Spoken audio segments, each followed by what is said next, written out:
You know that feeling when you walk into a place and instantly know you don't belong? That's exactly what Ethan Cole felt every single day of his life. Not in his garage, though. Never there. His garage sat on the forgotten edge of Austin, Texas, the kind of neighborhood where dreams came to die quietly, without much fuss. The concrete floor had more cracks than a dry riverbed, and his tools? Well, let's just say they'd seen better days, probably back when his father owned the place. But here's the thing about Ethan. He had this gift, not the kind that comes with certificates or fancy degrees, the kind you're born with. He could look at a broken engine the way some people read faces, seeing past what was obvious, straight to the heart of the problem. His customers loved him for reasons that had nothing to do with being the cheapest option. They loved him because when Ethan said something, you could take it to the bank. He didn't lie, didn't overcharge, and if you needed help but couldn't pay, he'd help anyway. It was a Thursday morning, warm enough to make the air shimmer above the asphalt, when Ethan heard it.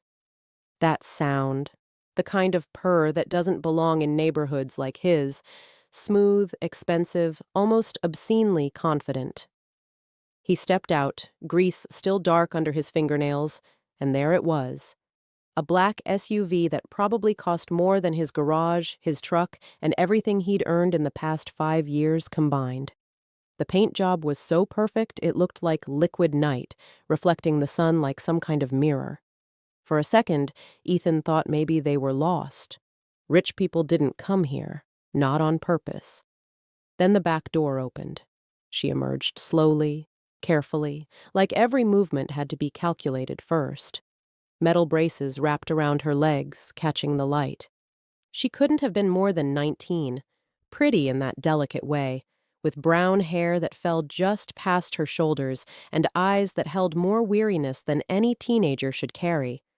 But it wasn't the girl who made Ethan's breath catch. It was the woman stepping out beside her, Valerie Stone. Even if you didn't follow business news, you knew that name in Texas. Real estate empire. Billionaire. The kind of woman who appeared in magazines spreads about power and success, always looking like she'd been born knowing exactly who she was. Yet here she stood, in his cracked parking lot, looking at his humble garage with an expression Ethan couldn't quite read. Uncertainty? Desperation? Maybe both. "Can I help you?" Ethan wiped his hands on his rag, suddenly aware of how he must look. Valerie's voice was controlled, but barely. "Our engine's overheating. Driver said this was the nearest garage. I can take a look." But Ethan wasn't looking at the SUV anymore. He was watching the girl, Amelia, he'd learn later, struggle to stand steady. The braces looked top of the line, the kind of medical equipment with price tags that made working people flinch. Yet something was off. He saw it immediately. You don't spend 20 years fixing machines without learning that alignment is everything. And watching Amelia wobble, seeing the tension in her jaw, the way she gritted her teeth with each small movement, that wasn't right. Those braces were hurting her. He checked the SUV first. Overheated coolant system. Nothing serious. 15-minute fix. But his eyes kept drifting back to Amelia, who'd settled onto a bench near the garage entrance, her braces looking stiff and unforgiving in the harsh daylight. Finally, Ethan walked over. He kept his voice gentle, the way you'd talk to a scared animal. "Those braces. They supposed to feel that tight?" Amelia blinked up at him, surprise washing across her face. People didn't ask her questions like that. They either stared with pity or pretended not to notice at all. She'd grown used to both, learned to hate them equally. They're custom made," she said softly, "from one of the best medical companies in the country." "That doesn't answer my question." Something in his tone, not challenging, just genuinely curious, made Amelia's carefully constructed walls crack just a little. "I was 8 when it happened. Car accident. Doctors said I'd probably never walk without support." Her voice was steady, practiced. She'd told this story before. "These are supposed to be the best option." Valerie moved closer, that protective mother instinct kicking in. We've seen every specialist, tried everything, surgeries, therapy, experimental treatments. This is as good as it gets. But Ethan was already kneeling beside Amelia's chair, and something in the way he moved, careful, respectful, made Valerie pause. "May I?" He gestured toward the braces, waiting for permission. Amelia nodded, curious now. Ethan's hands moved with the same careful attention he gave to engines. He wasn't looking at Amelia like a medical case or a tragedy. He was looking at those braces like a puzzle, and puzzles could be solved. His frown deepened as he examined the joints, the weight distribution, the angle of support. "These are built wrong," he said finally. Valerie stiffened. "Excuse me, they were designed by top orthopedic engineers." "I'm sure they were." Ethan sat back on his heels, meeting her eyes. "But the alignment's off. Weight distribution's uneven. The joints are too rigid. It's not a medical problem, ma'am. It's an engineering failure." The garage went quiet, except for the distant sound of traffic and the tick-tick-tick of the cooling SUV engine. "You're a mechanic," Valerie said, and there was no insult in it, just confusion. "Yes, ma'am, and I understand metal, joints, pressure points, how things move and carry weight. I understand it like breathing." He looked at Amelia, and his voice softened. "I think I can help." Amelia felt something she hadn't let herself feel in years. Hope. That dangerous, painful thing. Valerie Stone hadn't built an empire by trusting easily. Every instinct she'd honed over decades in ruthless boardrooms screamed caution. This was her daughter, her only child. The girl she'd spent 11 years protecting, fighting for, crying over in the dark when Amelia couldn't see. And here was a mechanic in a rundown garage, covered in grease, suggesting he could do what teams of specialists couldn't. But then she looked at Amelia's face. Her daughter's expression held something Valerie hadn't seen in so long she'd almost forgotten what it looked like. Not just hope, that reckless, beautiful willingness to believe that maybe, just maybe, things could be different. "What exactly are you proposing?" Valerie asked carefully. Ethan stood, brushing dust from his knees. "I'd like to rebuild them. Lighter materials, better joint flexibility, proper weight distribution. Nothing dangerous, just better mechanics." He paused, meeting Valerie's protective gaze head-on. "I won't charge you. I know I don't have credentials to promise miracles. All I've got are these hands and the belief that I can help." "Mom," Amelia's voice was barely a whisper, "let him try." And that's how Valerie Stone found herself agreeing to let a stranger rebuild her daughter's lifeline in a garage that smelled like oil and old coffee. "But I supervise everything," Valerie said firmly. "Every single step." "Wouldn't have it any other way," Ethan replied. That night, after Valerie and Amelia left, Ethan spread those braces across his workbench like a surgeon preparing for the most important operation of his life. He could see it all now, every flaw, every oversight. The manufacturers had focused on appearance, on making something that looked advanced and medical. But they'd forgotten the basics. The metal was too heavy. The joints locked when they should flex. The support straps were positioned for aesthetics, not function. Every design flaw translated directly into Amelia's pain. Something hot and angry burned in Ethan's chest. This girl had access to every resource money could buy, and still nobody had given her something as simple as comfort. He worked until 3 in the morning, sketching designs, testing materials, measuring stress points. His coffee went cold. His back ached. He didn't notice either. When Valerie and Amelia returned the next morning, they found him already deep in the rebuild, eyes red-rimmed but bright with purpose. "You didn't sleep," Valerie observed. "Couldn't." Ethan grinned, and despite everything, it was genuine. "Too excited to show you this." He walked them through his plans, how he'd swap the heavy steel for lightweight aluminum, add shock absorption to the knee joints, reposition the support straps to follow natural muscle lines. He explained it simply, without jargon, using his hands to demonstrate. Amelia leaned forward, fascinated. For the first time in her life, someone was talking about her limitations not as a tragic medical condition, but as a problem with a solution. Just engineering, just physics, just something that could be fixed. The human body moves in specific patterns, Ethan explained, his hands tracing invisible lines in the air. These braces were fighting against your natural movement. We need them working with it instead. Valerie watched him carefully. There was no ego here, no showmanship, just pure, focused dedication. Over the next 3 days, the garage became a second home to all of them. Ethan worked with an intensity that bordered on obsessive, but there was joy in it too. The sound of drilling and sanding filled the space, mixed with conversation.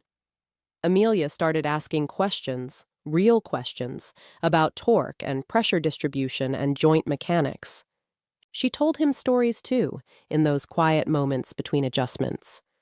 About the accident, the screech of tires, the smell of gasoline, waking up in a hospital bed unable to feel her legs. About the years of therapy that promised results that never quite came. About the dreams she'd had to pack away like childhood toys she'd outgrown. Ethan listened like every word mattered, because to him, they did. Valerie noticed the change in her daughter.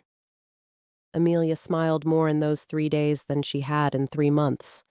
She sat straighter, laughed easier. The walls she'd built around herself, protection against disappointment, were coming down brick by brick. And watching Ethan work, Valerie saw something that made her throat tight. He treated those braces like they were made of glass and gold. Every adjustment was careful, thoughtful. He wasn't building a device, he was building Amelia a future. On the 3rd day, Ethan set down his tools and stepped back. The rebuilt braces sat on his workbench, and they looked nothing like what they'd been before. Sleeker, lighter. The joints moved smoothly when he tested them, responding to pressure like they were listening. He'd added padding at every contact point, shock absorbers at the knees, and adjustable tension in the support straps. "They're beautiful," Amelia breathed. "They're ready," Ethan said. "If you are." Amelia's hands trembled as she reached out to touch them. The metal was cool under her fingers, but it didn't feel foreign anymore. It felt like possibility. Valerie's heart hammered in her chest. This was the moment. Either this worked, or they'd just spent 3 days building up hope that would shatter worse than before. Ethan knelt in front of Amelia, and his voice was steady, calm. "We're going to take this slow. No rush. You're in control here." He helped her slide her legs into the braces with the kind of careful attention that made Valerie's eyes sting. The straps fastened differently now, following the natural lines of Amelia's legs instead of fighting against them. "How does it feel?" Ethan asked. Amelia's eyes were wide. "It doesn't hurt." 3 words. That's all it was. But Valerie had to turn away, pressing her hand to her mouth. "Okay," Ethan said gently. "Let's try some small movements first. Just bend your knee a little." Amelia did. The joint responded smoothly, naturally. She bent it again, then the other one, and a laugh bubbled up from somewhere deep in her chest, surprised and delighted and scared all at once. "Good. That's really good." Ethan was smiling now, too. "Want to try standing?" Amelia looked at her mother. Valerie moved closer, hands hovering uselessly, wanting to help but knowing she couldn't. Not with this. "Let your body trust the support," Ethan said softly. Amelia gripped the handles of her walker, took a breath that seemed to pull in all the hope in the room, and pushed herself up. The braces held. Not just held. They supported her in a way Amelia had never experienced. There was no painful wobble, no feeling like her legs were locked in a vice. She stood there, shakily at first, but straighter than she'd been in 11 years. Valerie's hands flew to her mouth, tears already streaming down her face. Ethan stepped back, giving Amelia space, but his voice remained close. "You're doing great. Whenever you're ready, we try a step. Just one. No pressure." Amelia looked down at her feet, these strangers she'd been carrying around for most of her life. Her heart pounded so hard she could feel it in her throat. She shifted her weight to her right leg. The brace responded, absorbing and distributing the pressure exactly the way Ethan had designed it to. Then she lifted her left foot. It moved forward, smooth, controlled. She set it down. The world held its breath. Her right foot followed. "Oh my God," Amelia whispered. Then louder. "Oh my God, Mom, I'm walking." The sound that came from Valerie wasn't quite a sob and wasn't quite a laugh. It was something beyond words, the sound of 11 years of grief and fear and desperate prayer finally finding release. Amelia took another step, then another, each one steadier than the last. She was crying and laughing at the same time, and she didn't care that tears were streaming down her face, or that her nose was running, or that she probably looked like a mess. She was walking. Ethan gripped the edge of his workbench, his own eyes wet. He'd hoped for improvement, maybe a little less pain, a bit more stability. But this? Watching Amelia move across his garage floor with growing confidence, seeing that look of pure joy on her face? This was beyond anything he'd imagined. Amelia turned around, carefully, and walked back toward them. When she reached Ethan, she was trembling all over, but not from weakness, from the sheer, overwhelming emotion of it all. "I don't know how to thank you," she said, her voice breaking. "I don't even know if there are words." "You just did," Ethan replied quietly. "Watching you walk, that's all the thanks I'll ever need." Valerie pulled her daughter into her arms, careful not to unbalance her, and they stood there crying together. Then Valerie reached out and pulled Ethan in too, this stranger who'd given her back something she thought was lost forever. For a long moment, the three of them stood there in that dusty garage, connected by something that transcended money or status, or the normal boundaries between people. They were connected by a miracle built from kindness. Word spread the way it does in neighborhoods where everyone knows everyone. People started stopping by Ethan's garage, not for repairs, but to congratulate him. He deflected the praise awkwardly, uncomfortable with attention. Valerie and Amelia came back regularly for adjustments and fine-tuning. Each visit, Amelia was stronger, more confident. She started walking without the walker. Then she started taking the stairs in their home, small victories that felt enormous. A week after that first successful walk, Valerie invited Ethan to their home for dinner. "I don't know," Ethan hedged. "That's not really my world." "Please," Amelia said, and the hope in her voice was impossible to refuse. The mansion took Ethan's breath away, all soaring ceilings and elegant architecture surrounded by gardens that looked like something from a magazine. He showed up in his cleanest jeans and a button-down shirt, feeling wildly out of place. But Valerie greeted him at the door herself, warm and genuine, and suddenly it wasn't a billionaire's mansion. It was just a home where people were grateful. The dinner turned into a small celebration. Valerie had invited a few close friends, doctors, engineers, people who worked in medical technology. They surrounded Ethan with questions, fascinated by how he'd approached the problem. "I just thought about it like I would any mechanical system," Ethan explained, embarrassed by the attention. "Human bodies move in specific ways. The braces needed to work with that, not against it." One of the doctors, a specialist who'd actually treated Amelia years ago, examined the braces with open admiration. "The elegance of this design. It's brilliant precisely because it's simple. We overcomplicated it." Later, when the other guests had left, Valerie found Ethan on the terrace, looking out over the Austin skyline. "I want to offer you something," she said. Ethan turned, wary. "A position at my company. Full engineering team at your disposal, top salary, benefits. We could sponsor your education in biomedical engineering, get you the credentials to match your talent. Valerie's eyes were earnest. You could change so many lives, Ethan. He was quiet for a long moment, and Valerie felt her stomach sink. She defended him. That's incredibly generous, Ethan said finally. But I can't leave my garage. Why not? Because that's where I belong. It's home. He smiled softly. But there is something else if you really want to help. Anything. There are people out there just like Amelia. Kids, adults, people who need help but can't afford these expensive devices. What if? He hesitated, the dream still forming. What if we could build things for them? Not for profit, just to help. Valerie felt something warm bloom in her chest. Here was a man offered wealth and prestige, and he was turning it down to help strangers.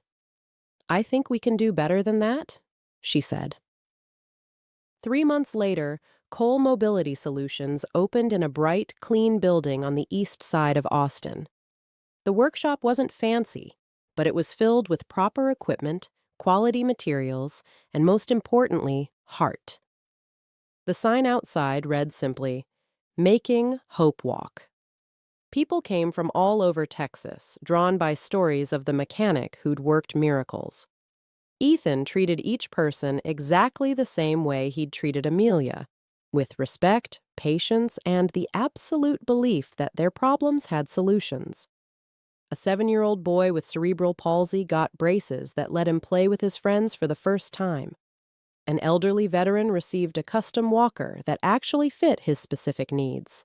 A teenage girl got prosthetic adjustments that finally felt comfortable. Ethan never turned anyone away because they couldn't pay. Amelia became a fixture at the workshop, helping families, demonstrating her own progress, encouraging scared kids that yes, it gets better. Watching her confidence grow, seeing her help others find their own hope, that became Ethan's favorite part.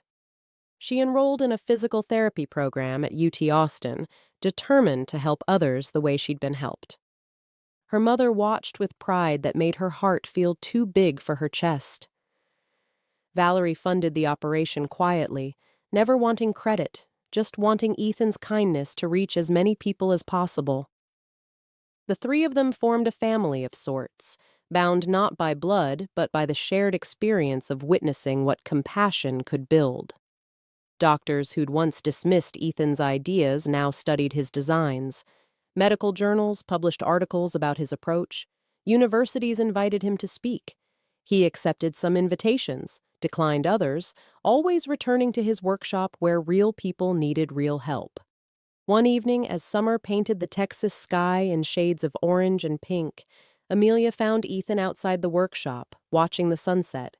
She walked up beside him, steady, strong, no braces needed for short distances anymore.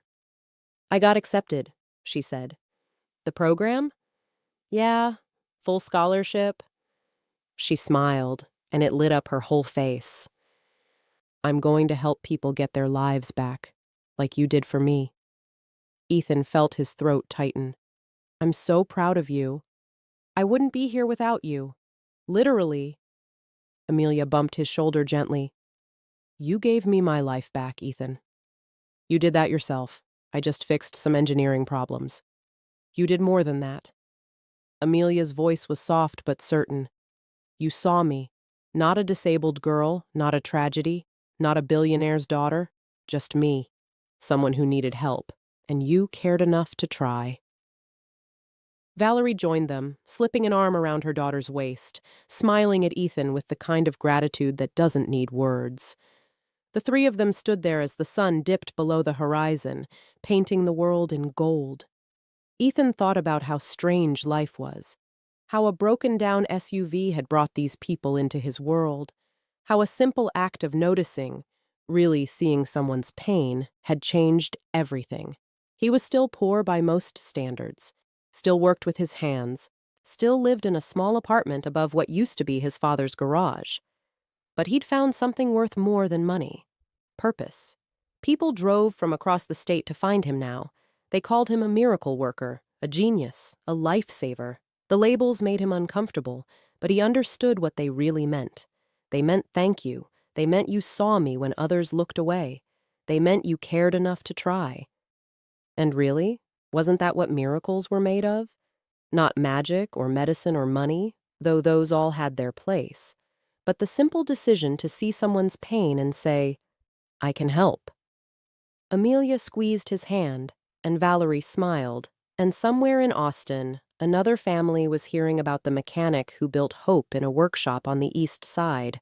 The story would continue spreading, the way good stories do. But for now, in this moment, with the sunset painting the sky and two people he'd come to love standing beside him, Ethan Cole felt rich beyond measure. He'd spent his whole life fixing broken things.